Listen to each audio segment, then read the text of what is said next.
news, everyone! Just so you know, I am still here and working on a new video, and it looks like it's going to be a rather lengthy one at that.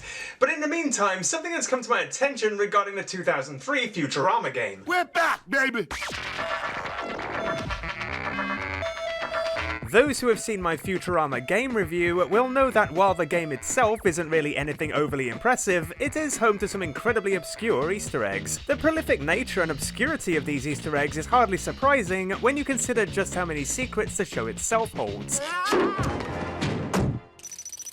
including a multitude of clever continuity nods and the 2 encoded alien languages hidden in the background scenes of the show. I've heard of that. Who said I haven't? That's not to mention the vast array of Easter eggs hidden in the series' DVD menus. Sweet honeybee of infinity! The game appropriately follows suit, with some incredibly well-concealed secrets, some of which pay homage to classic video games, while others serve as a tip of the hat to the crew who worked on the game behind the scenes.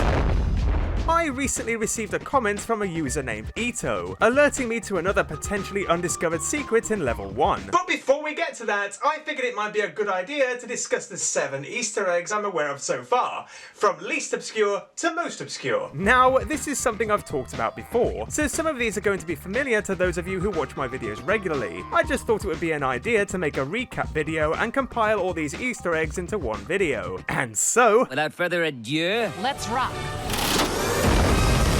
Blast off! Number 7, the mine facility. In this level, you take control of Bender as you explore the inside of a mine heavily guarded by killer robots.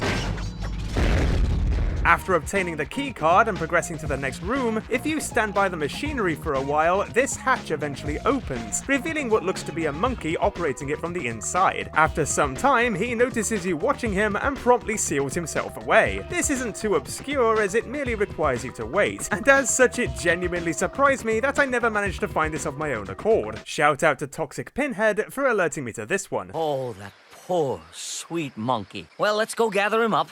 There's no sense letting him go to waste. Number 6, Fry Fights Back. The final level of the game sees Fry escape Mom's headquarters and face the game's final boss, Destructor. Throughout the level, you see all these computer monitors that don't serve any real purpose in terms of gameplay. However, if you stand in front of one of these monitors in a very specific spot, you're treated to some hidden developer credits. The 2 guys named are Timo and Victor, caricatures of whom appear in another Easter egg we'll discuss a little later in the video. I don't really have much to say about this Easter egg, it's just kind of there. And considering how elaborate some of the other eggs are, this one is pretty forgettable. Full credit for this one goes to J Fox Rocks on Discord, who is also responsible for finding a number of these eggs. Impressive! 5! Number 5, Left Wing. This takes place during Leela's exploration of the left wing of the Sun Temple. If you repeatedly hit this specific wall for a short while, the power-up sound from Super Mario Bros. Plays as Leela grows in size. This sounds pretty cool, but it comes at a cost, as her punches will now cause fireballs to appear and damage her. Ow! Fortunately, her kicks are not affected, and you can continue the level for a while. But disappointingly, you can only progress so far in this form as she fails to trigger a necessary pressure pad later in the level, meaning you have no choice but to quit or die. I'm gonna go kill myself. Really? What was the point? We've come so far in this form only to find out that we're doomed. Doomed! 4. Number 4, Fry Fights Back. Again. After escaping Destructor's target practice at the beginning of the level, visiting the corners of the next room in a certain pattern will trigger another classic video game reference. Simply running around the room in a Big Z. and then performing the same move in reverse will make the room violently shake before the computer monitors display an image of cats from the game Zero Wing, along with its infamous quote.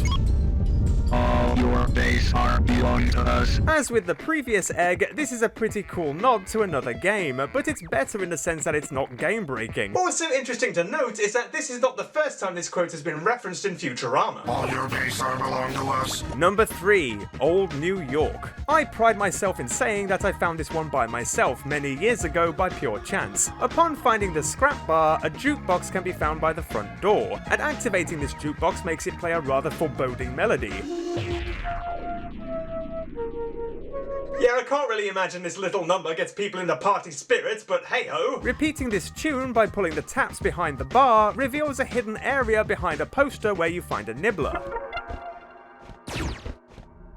Hey, a nibbler! I'm gonna collect all of them! This is common knowledge, of course, and not at all challenging. But if you then repeat the same tune behind the bar a second time, and then return to the subway where you started the level, another Easter egg sound triggers. You hear a noise? Upon returning to the bar, you'll find a secret area has been revealed behind the wall where you found the nibbler, complete with some, rather bewildering signs and images.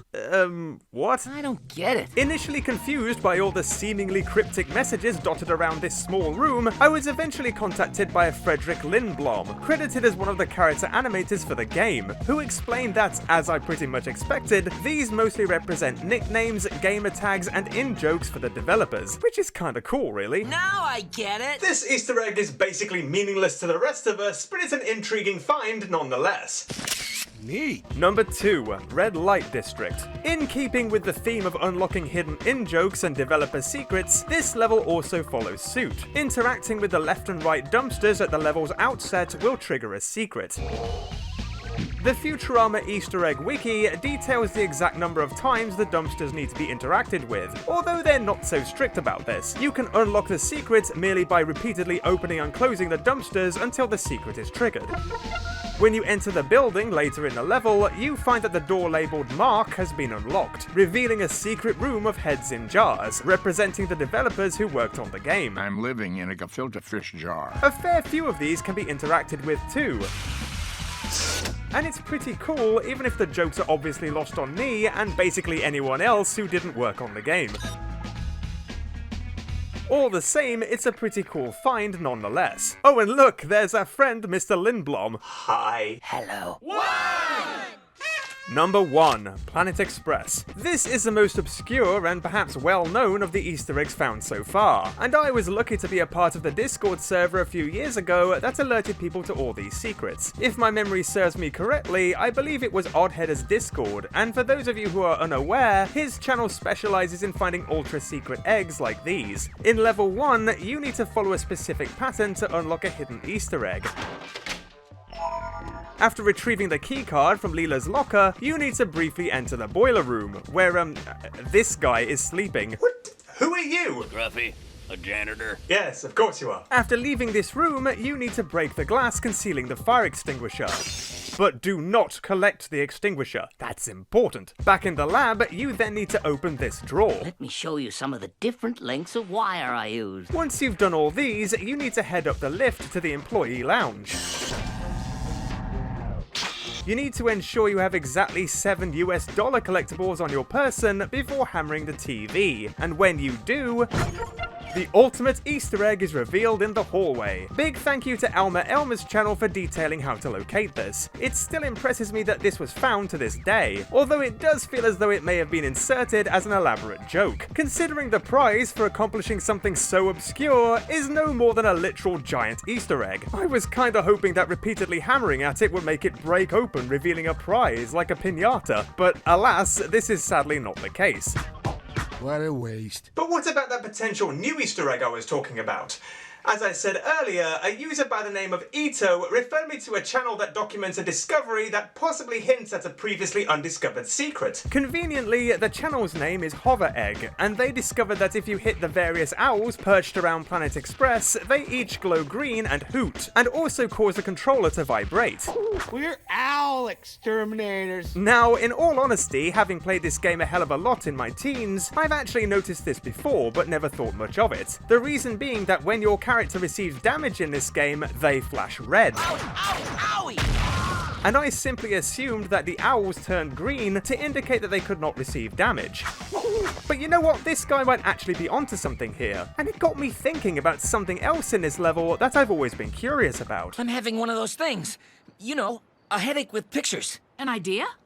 I've always noticed that you're able to interact with the front door of the Planet Express building, but never managed to obtain a keycard to activate the door. And this observation is reiterated by Ito in his comment, so it's interesting to note that I wasn't the only one to notice this suspiciously locked door. Now, it could easily be the case that this interactive door is here merely to create a semblance of realism, and to reflect the security-tight nature of the building in the show. There's a good chance the door never opens, and I'd imagine that someone would have hacked the game by now and ascertained whether or not there were more areas of this level to see and explore, but it did make me wonder whether the owls have something to do with it. Either way, it seems a possibility that hitting the owls could result in a new secret being found. But there's a problem. No! Only 5 of the 7 owls in a level are accessible. The 2 owls perched above the lab are far too high up to hit, and for those unfamiliar with the game, there are no projectiles you can throw and no guns accessible until the 2nd level.